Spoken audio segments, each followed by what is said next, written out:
Jerry was a promoter, a record promoter, and Herb was a nice Jewish boy from Beverly Hills who had a band and was playing bar mitzvahs. And Herb went down to Tijuana as a tourist and came back with an idea for this song, which became "The Lonely Bull," which was such a huge hit that it basically was the foundation for A&M Records. It was the first big hit single, and Jerry had been friends.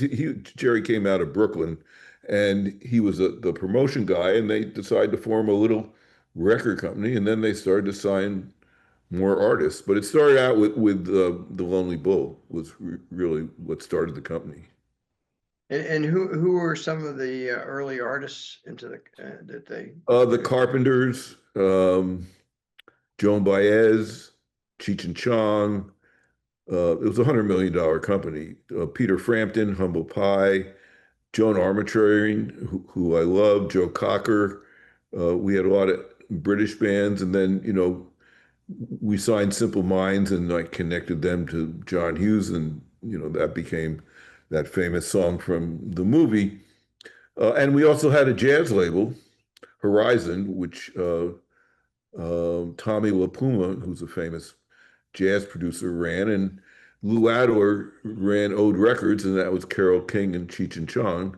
So it was a very big, diverse. It was on the old Chaplin Studios, and I was in the middle of it, and that really, the recording studio was there, was 50 yards from where I was working on the old studio, and I walked in one day, and they were recording "We Are the World," you know, and I just stood there and watched. It was I mean, I had a lot of days like this going into the recording studio where bands were, but they would all come to record at A&M Records because it was on the label, and it was in A&M Records' interest to have them do that because they made money, having them use the studio.